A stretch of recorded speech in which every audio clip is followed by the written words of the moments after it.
Wari asi angang amagi warini. Achouba mi ama oigani khanjaba, paisa yamna paiba mi ama oigani khanjaba angang amagi warini.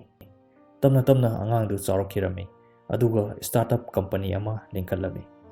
Company du paisa yamna talami, profit yamna fangami. Adubu matam kharagi matungda tamna tamna company du loss oirakhirami. Loss yamana oirakpadagi company du close tawbada tarkhirami. Adudagi nupadu yamna nungairamde, thamo yamna sokhirami, depression phau chatkirami. Aduga sumaina phau khankirami, karigumba ai sikhrabadi aingonda sariba matha mayamsi karimta sariko haina phau khalami. Aduga mahak park amada laklaga matomta phamaga kapami. Matamduda ahal ama nupaduna kappaga leibadu ubada manakta changlagami. Aduga kari tawba yaurage haina hanglakirami. Nupaduna ai kaisu tawde aingonda yelakanu haina khumlami. Ahalduna amukka hanglagami. Karigumba problem khara di leiba mali aina mateng pangba ngambasi yai haina hairarami. Matamduda nupaduna sumaina khumlami. Lupa lakh 10 pame piba ngamadra haina sumaina hairarami. Aduganda ahal adu nokpet tawrami. Aduga magi pocket tagi checkbook ama lothoklaga lupa lakh 10 gi amount iraga sign tawraga nupaduda pirami.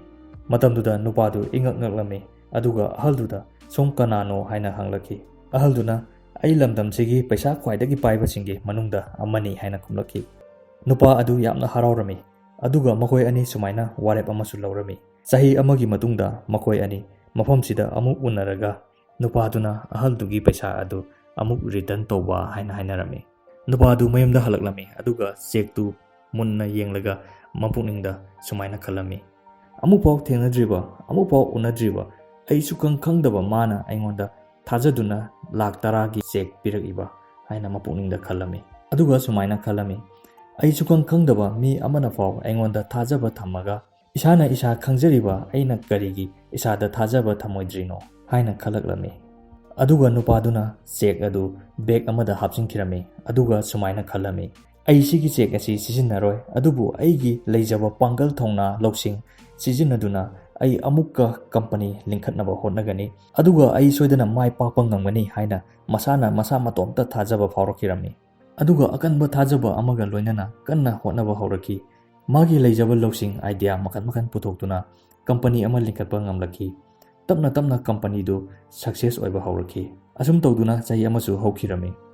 Ahalduga hainakibagi matung inna nupadu parkta ahaldugi check tu return tongnabagi damak laklami. Aduga ahaldu lakpa ngairami. Fanayam kuina ngairapau ahal adu laklamde.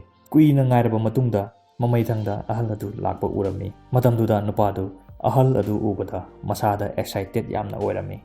Adubu khanghodana ahaldugi matungda nupa ani tanarakpa urami. Aduga ahaldu pharaga ambulance amagi manungda phamalami. Madu ubada nupadu lauraga chelaklami. Karino tawrise karigino mabu farise haina hanglaklami. Aduganda ambulance manungdagi nupa amana sumaina hairaki. Mahak ase angawbane thengnaba mipum khuding check pungpida piba. Mana nangonda check kang pirambro haina hanglaklami. Nupaduna khumlami. Mana piriba check to nakali ne. Mahak paisa kaim paiba misu natte haina hairaklami. Aduga ahal adu pukirami. Aduganda nupa adu ingak ngakwa maungda wakhalda karimba khara khallaga tuminna lepaga lehawi. Aduga mapukningda matomta realize tawjarami. The power of self-belief haibadu. Matamduda nakli check ama pairaga mahakna masa matomta belief tawjabaduna mahakna ngasi success oiba ngamlakhibane. Warisina hairibadu karino haibadu mayamsu khangbiramlagani haina thajai. Madudi believe in yourself.